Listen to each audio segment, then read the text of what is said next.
Good afternoon. This session is going to be looking at revision and how we can perhaps get the best out of revision and whether or not we're actually, at the moment with our curriculums, providing the best revision possible for our students. And the focus isn't just going to be on exam groups, it will be looking at Key Stage 3 as well. In fact, it will be really actually quite a focus for Key Stage 3. So how often have we seen these sorts of things? Revision games being used, mind maps being used, but perhaps not necessarily to the full sort of level that they could be. Perhaps, you know, the links between ideas that are added to a mind map not necessarily being sort of explained or being developed. Revision lessons where a member of staff who's desperate to get through perhaps a difficult topic with their group of students revert to chalk and talk. And students perhaps be, asking to have their phones out to complete online revision activities as an alternative to perhaps you standing at the front. So these are all sorts of various ways that perhaps we've seen or we've used. What we're going to be looking at is, well, do they all work, or are there perhaps alternatives to these particular ideas? Particularly when we're thinking about how we plan our curriculum. So it's a bit of an odd one, this one. It could be that you're thinking, well, why would we have training on revision when the kids are already doing their revision? Is this actually the right time of year? And my argument would be, well, yes, it really is.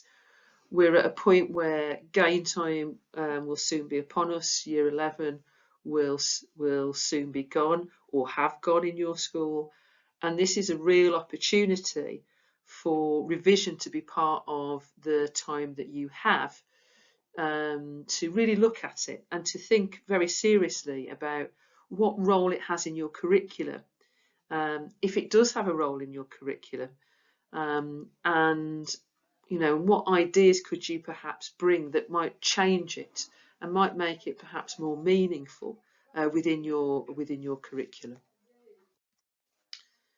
So there are a number of questions on this slide, and what I'd suggest is, as it says at the bottom, that you might want to press pause and just reflect on these and perhaps ask each other or ask yourself this range of questions.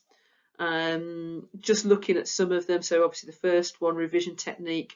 Do you actually tell your students a specific technique that they should follow?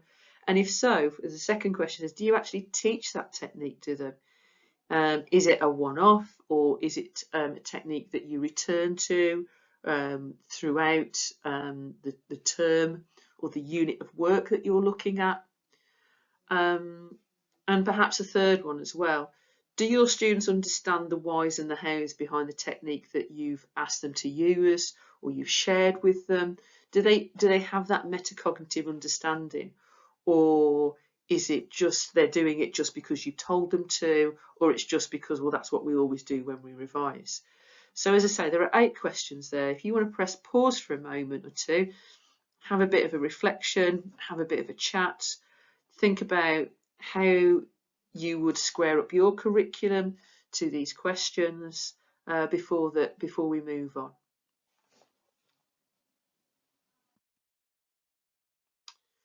So this is a statement from John Dulowski, writing back in 2013, and he says the following: students believe that relatively ineffective strategies, in his opinion, are actually the most effective.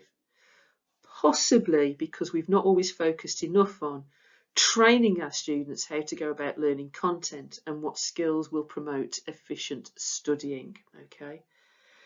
Now it is worth noticing about his work, about Dulowski's work, and in his article where this section came from, that he considered that practice tests and distributed practice, so basically what we might call retrieval, were the best 2 ways that student revision should be practiced. Okay, and to sort of put this self-regulated learning into sort of into some aspect there. What you've got there is basically this idea of what he considered effective and the most effective 10 learning techniques, okay, from this article, Strengthening the Student Toolbox. And you can see that there was low, medium and high. And with the high utility, where he thought that we would be getting our most from our students, would be practice testing, and I know a lot of us already do that, spaced practice, so this idea of scheduling over a length of time the opportunity to practice students' knowledge, and what calls elaborative interrogation. This idea that you explain how new information is related to known information. So you've got the students having to sort of make those links, which is obviously a much more sophisticated way of revising. You're really making them sort of think it through much more perhaps carefully. And then a sort of moderate utility. And it's interesting that interleaving, which again, something that we do an awful lot, and you know, for a lot of us it has quite a significant sort of space within our curriculum, where you schedule, you look at different kinds of material, so the children have to go backwards and forwards in their sort of memories, and summarisation. This idea of summarising points, so they have to explain it, and right down to the bottom with the low utility, where we've got rereading, so the really sort of passive ways of revising, which a lot of the time our students will put forward as a technique that they use, and will consider, some students will consider that, oh yeah, that's the way, I'm rereading it, miss, I'm doing the right thing. Well, actually, obviously, that on its own is going to have quite a little impact on how well they do, how confident they feel when they sit their assessment or they do their exam. So this idea of really getting their brains to work, whether, as I say, it's elaborative interrogation, distributed practice or practice testing. Another piece of work that's been done on revision was some work that was put together, and you can access this on the EEF. It comes from Julie Kettlewell, and Julie Kettlewell in 2022 put together some ideas on modelling of revision, and how best that we could do that. And she put forward 7 steps. So the idea is that you can follow this structure and it develops the students' abilities to revise, but also it gives them the chance to start to perhaps understand. So if we look at that first one, this idea of activating prior knowledge. So, you know, we particularly at our school at Aldridge, we use flashcards an awful lot. It's something we've been using for a number of years. And you know, and there is obviously there is sort of evidence to support this, that flashcards, if they're used, not if they're made, I think that's where some students go wrong, if they're actually used, they can be actually really quite beneficial. So we activate prior knowledge. So we ask our students, you know, have you used flashcards in the past? And when have you found them most useful? And do you remember how much information you should be writing on them? And do they look different if it's a French lesson or a history lesson, a geography lesson or a science lesson? So we actually ask them some questions. We don't just say, right, I want you to do some flashcards, or I want you to do some flashcards as homework. We actually see what they can bring. Okay, so you've used these in the past, so okay then, how much information should we put on there? And you're putting the onus back onto them. You're getting them to think a little bit about, oh, you know, I shouldn't really put lots on, or I have put lots on, and it starts that process of sort of thought.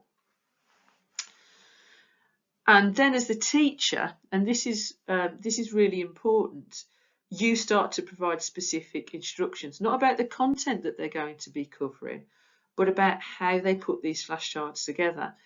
And this is why I started by explaining I think this is a great time to be thinking about revision and thinking about how you're going to build it into your curriculum, because this is going to take time, and this is going to take lesson time, and this is going to take you perhaps sort of thinking again about, is it always going to be about content? Is it always about covering everything? Or actually is it about putting in these key skills and our staff teaching our students these really important key skills that are going to be a make or break for them? It might be an end of year assessment. It might be, you know, obviously their final exams in year 11 or year 13. So the explicit statutory instructions, it really talks about basically you provide that step-by-step detailed instruction on how the flashcard is to be completed. You're giving them your expectations, okay? And you're explaining to them why this is a really effective way to create them and to use them. And that, you know, it might be different. It might be different to a maths or a science flashcard. And this might be subtle, and you might not realise this, you say to the students, but you become the expert on flashcards, and you become an expert who's helping them to understand, right, to get the most from this activity. And next, it's modelling, which we do in normal lessons, and we'll model part of an answer. We'll model it so that the students have got that almost scaffolding. Well, this is about modelling a completed flashcard, possibly one that isn't as effective. And that's another way of modelling, isn't it? You know, you deliberately do one that's not that great, and you allow the students perhaps to either with you explain it, or you explain it to them. You know, were you happy with this? I don't think I'm happy with my efforts here. And that might be it's already completed, or you do that thinking through process. You use a visualizer on the flashcard and you start to create it. You say, oh, I'm not sure about this. Why would I be unhappy with this? And the kids are talking to you about it. Definitely share your thought processes, you know, you're thinking through with your pupils if you complete one live, as I say. And really, and Kettlewell also says about, you know, demonstrate perseverance. There's nothing wrong with saying, you know, it's not easy to create really good flashcards immediately. You have to think very carefully about, you know, what makes a good one. So this idea of perseverance and resilience, learning from your mistakes, all these things that students don't necessarily find that easy. It would be an opportunity for you to model that.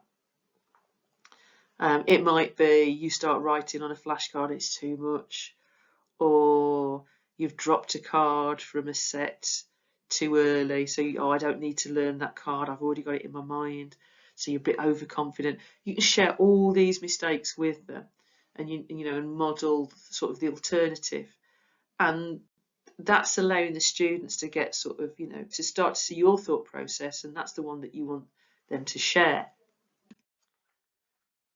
The next step that Kettlewell talks about is memorisation of strategy.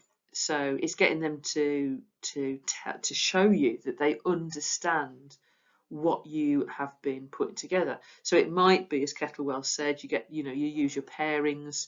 So you ask them to explain to their partner why one model flashcard is perhaps better than another. You know, might have them on the visualizer, or you might have examples up on a slide. Or you might even have some that can be put in front of them. And that sort of live marking, that idea that you're walking around and you're listening to their conversations and perhaps prompting them if you feel that you need to. But can you see that this is going to take some time? Okay, this isn't just, I want you to write a flashcard, here's an example, right, off you go. This is going to take some time within your lessons. This is really quite sort of, detailed and very thoughtful.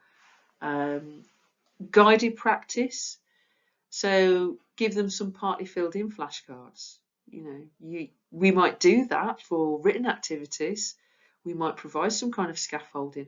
Why would we not do it when they're creating these flashcards, which we want them to be good? We want these flashcards to hit their expectations so that our students can use them and can use them successfully.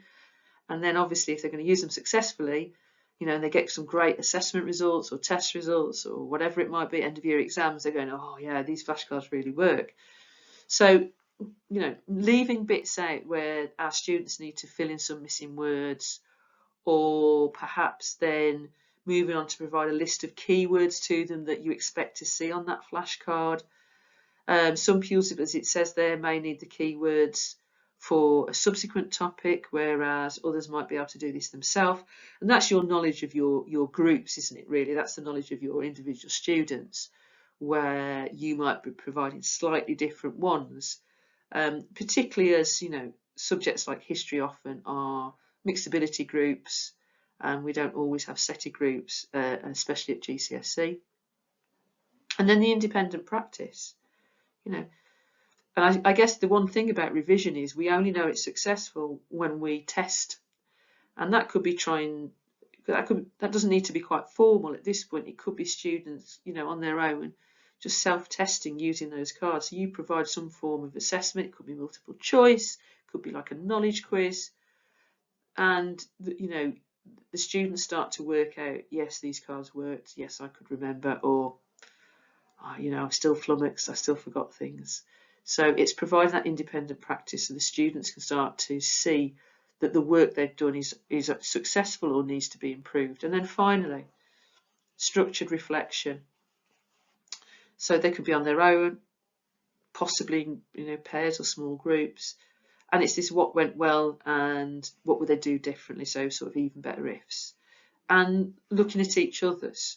So they might not have done that up until this point. Or you perhaps, if you're aware there's a student who's done some amazing ones, that they're, you put those under the visualizer. And then you say to the students, look at this one. Why do we like it? Why do you think it helped them do really well in their quiz? And the kids will probably be able to show you.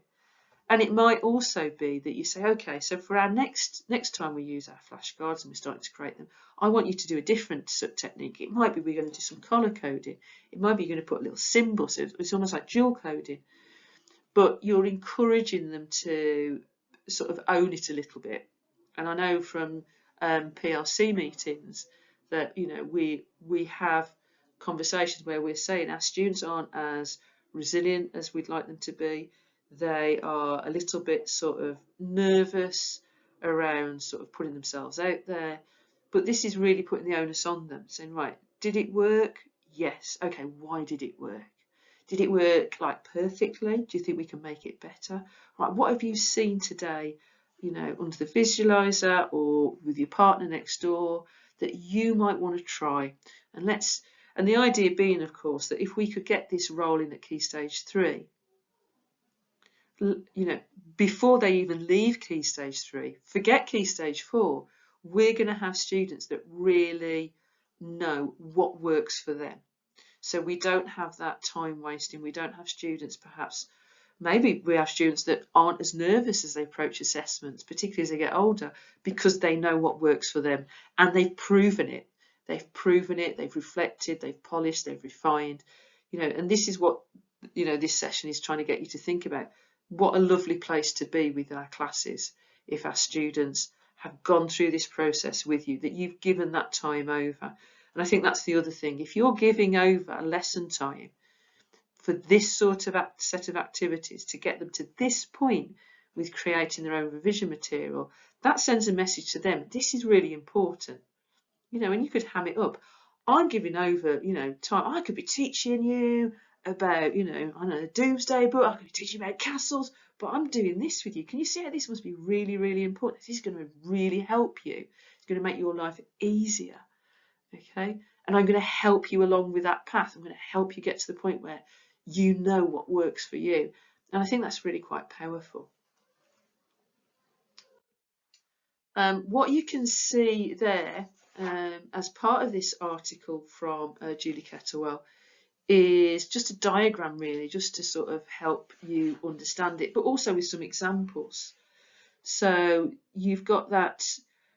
It says on the sort of the left-hand corner, this is a scaffolding framework, and that's something we use an awful lot elsewhere in our teaching and our planning, our delivery, and this is the key bit, and this is one of sort of the key takeaways I hope from this afternoon session, is that we want to shift responsibility for revision, for preparing for assessments, off us and onto our students.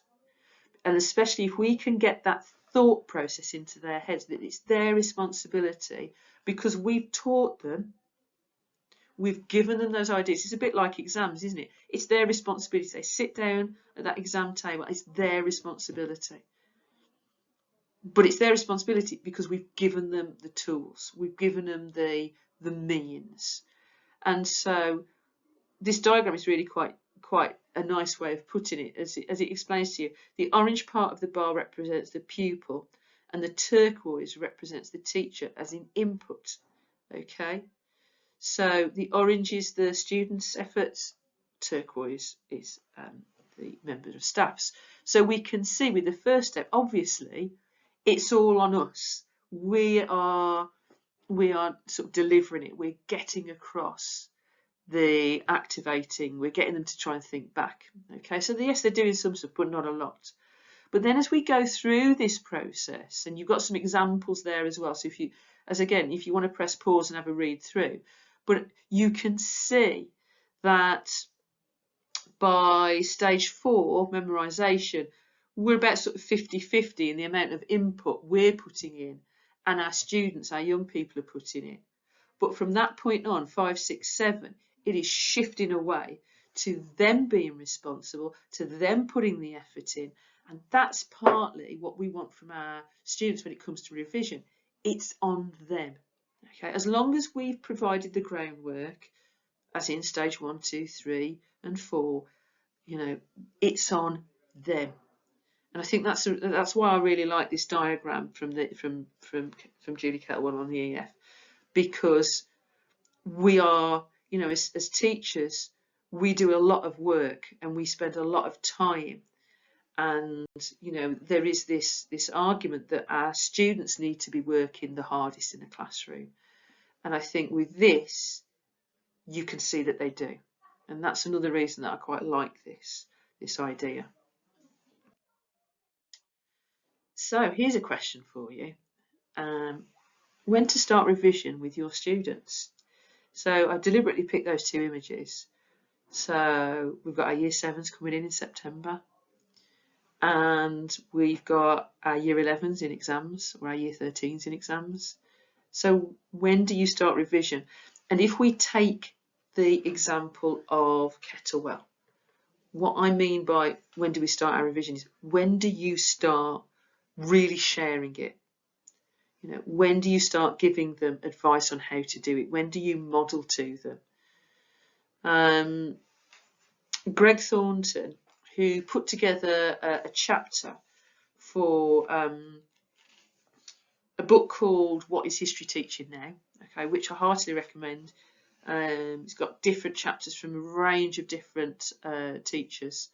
His chapter was on revision, and Greg Thornton talked about revision strategies and encouraging independent study and building effective revision habits, and that these should be your key tenets within your curriculum from Key Stage 3 onwards, and that progression is being developed at Key Stage 4 and then 5. But it's not being taught from 4 and 5, it's just being progressed. It's being refined because they've already got the basics, because you've given that time over in from Year 7 onwards.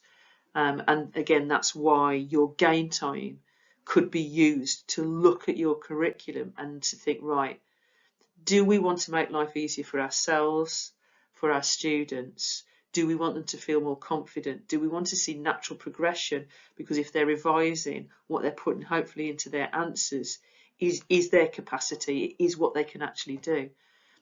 So it's looking at Key Stage 3 and looking at, teaching this quite explicitly.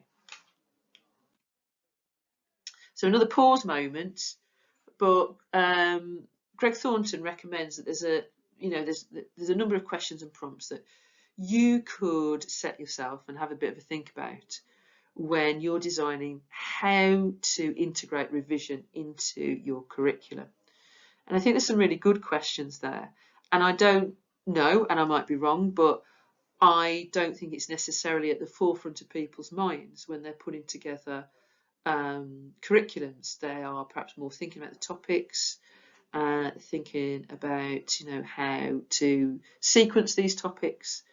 So the questions that Greg Thornton wants you to have a think about are, which questions or topics do your students do badly on? So, it might be from mock exams, it might be end of unit tests, it could be from classroom activities. It could be from years of thinking, we keep this topic in, but the students really aren't doing very well on it, because that's really important to understand, because by developing your revision, those areas, if you've got to keep them in or you want to keep them in, you could see better results. Second point is, are there any topics you really need to be tight on? i.e. you've got to cover lots and lots, and are there others where you could be a bit looser and you could play around with the amount of lessons that you're giving over? So that's something to think about. The third point is, how many lessons before an assessment or an exam do you actually have? And have you taken that into account for handing over some of that time to explicitly teaching revision and revision technique? Have you left some flexibility when you're planning to cover potential problem areas? Have you put a few extra lessons in there because you know that you might either have to spend more time preparing or you want to spend more time doing the feedback afterwards?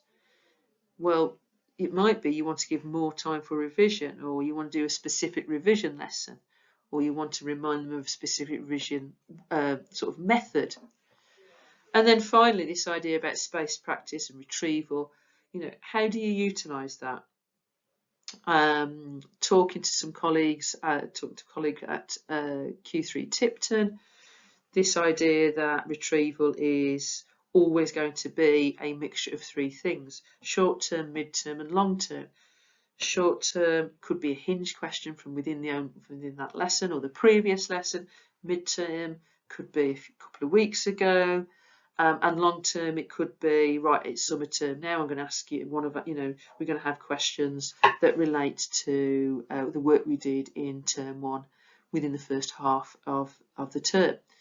So, how do you go about that? So if you want to press pause now, have a discussion, have a bit of a consideration about those points, perhaps think about your curriculum and what your answers would be to these questions.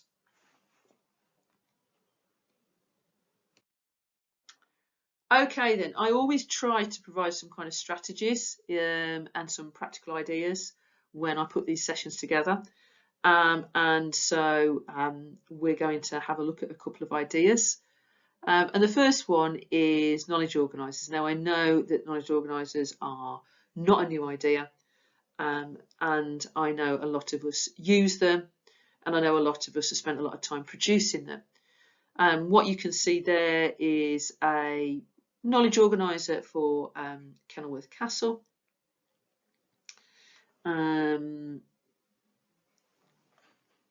it's not Kenilworth Castle, it's Castles. I've got Kenilworth on the brain because we had our Kenilworth exam this morning. But the idea is that our revision materials can be knowledge organisers. You can use things that you've already got. And this could be used for students to either add to, so there could be blanks, or they could have it with them to aid them in creating their revision materials. Okay, so it's this idea of using what you've got, because we're all well aware of workload and the amount of work that we have to do, even in game time. The next one, and again, what you've got here comes from a teacher called Rosie Corkin-Smith. She's on Twitter as well. But you have here a timeline, or a revision timeline. This is a timeline for a Key Stage 3 inquiry. And she put this together for an inquiry into forgotten armies of the First World War. And what you can see there is some dual coding. Okay, and the idea is that you can focus on a specific aspect. So it might be you want to look at the role of government in crime and punishment, or people and health, or you might want to put living graphs together. but we can use diagrams, and we can use them in a rigorous way. I think sometimes we might fear that timelines and that are a bit simplistic, but actually they really break down what's important, and students can really start to understand them. And they can be as complex as you want them to be, but they can be interesting, as the one you can see there in front of you. But this idea that revision can be a range of different means. So, you know, we can do flashcards, and we talked about that at the start, and we talked about that with Kettlewell, but you could also teach them how to put together timelines. You could give them timelines that aren't quite there yet, i.e. they're missing key facts, a bit like the knowledge organiser, and perhaps over time they have to add to it, and then they have to be taking it home, and they have to use it, you know, to revise from or to create revision materials from. But this idea of, you know, as an historian, timelines are like a classic go-to, but we can make them interesting. And obviously for some of our students and the different ways that they process, different ways that they think, that the idea of using sort of diagrams and imaging or dual coding can be really, really helpful to them. And this is another idea. So it's going back to sort of flashcards again. It's the Lightner system, and it's this idea about repetition and making sure things really stick in our students' heads. So you've got here 3 boxes, and the idea is about students only being able to show progress if they get their answers right. So imagine, as it says there, it's Monday, okay, start of the week, and if information from a flashcard is recalled correctly, so if our student, okay, I know Fred recalls correctly the information, it goes from box 1 to box 2. If they fail to recall the information, it's placed in box 1. And at that point, Fred every day has to try to recall it, so he's testing himself daily, okay? On Tuesday, the students test themselves on all their cards, the ones that are in box 1, which they couldn't recall, the ones in box 2 that they could recall. If a card from box 1 is recalled correctly, Fred can slide it up into box 2. If it's incorrect, though, it stays in box 1. Okay, so we don't get that movement upwards. If a card from box 2 is remembered correctly, it goes up to box 3, and again, Fred will test himself weekly on that one. Incorrectly, goes back down to 1. Okay. Wednesday, students test themselves on box 1 cards. Thursday, they test themselves on 1 and 2, and Friday, box 1 and 3. So you notice there's that difference. Now you might think, oh, this is quite complicated, but you would quickly get into it. Okay. If box 3 cards are remembered correctly, it stays in box 3. Okay, so that's where students eventually want all their cards to be sat. But if they answer it incorrectly, it doesn't go to 2, it goes back to 1 for daily testing. So this idea that 1 is where you're really not happy. What does this lead to? This leads to students spending the most time on the flashcards where they're their weakest at. So those daily testing is on the cards they are really, really letting themselves down on. By spacing it onto different days, by using different days of the week, that allows that long-term memory to be sort of improved upon, to hopefully be successful in the long term. So again, it might be you want to pause this so you can just look back through this. But this idea that you are making students test themselves daily on the bits they're the most weakest. And then, you know, they've got that goal of box 3. I think it'd certainly make this quite competitive, either with you and the student going, oh, come on, I need to see you getting to box 3. It could be something that's shared across a class. It could be that, you know, we've got students that are, you know, quite happily sort of talking about how they got into box 3 and, you know, and how they've moving themselves away from box 1. Certainly think if you go down the competitive route, boys would be perhaps more interested in this if we go down the sort of stereotypical that boys are more competitive. But it's just another idea. And it might be an idea that you could play with and you could tweak. But it's making them do things. It's a little bit different, but it's grounded in a really sort of sensible process. The idea that we practice more on what we are our weakest at. And we want to see progress, because if we answer them correctly, we can place them in the next box up. And you know, and if we can constantly be remembering it, they stay in that, you know, the magical third sort of box. So I hope these have been some useful ideas. I would certainly recommend those two books, The Revision Revolution by Helen Howell, Ross McGill, and that really looks at the whole culture of revision and revision within school, and that, you know, preferably if a whole school can act in a similar way, it can be incredibly powerful. They also look at the idea that year 7 is really where you want to start, that this idea they can be revolutionaries, these young revolutionaries, that they come to you with perhaps, you know, no bad habits as such, and you instill in them. But especially if it can be whole school, you know, all the more brilliant. But within a subject level, if that's the way that they get taught, this idea that revision's really important, it's so important, we're going to teach it to you, we're going to show you different ways, but we're not going to do one and then another, then another. We're really going to embed this. Then it can be really, really powerful. And then the other book, as I say, is What is History Teaching Now? Various chapters on different points, really, really useful, really interesting, looking at assessment, etc., etc. But as I say, Greg Thornton's section in there about revision, really interesting. Greg Thornton's got a blog as well, and you know, he's quite busy on Twitter. Always useful to have a look at his stuff. And then the other two resources, as I say, Dunlowski, looking at how we can boost learning, so looking at perhaps, you know, trying to develop students' understanding. And then that 7-step model from Julie Kettlewell.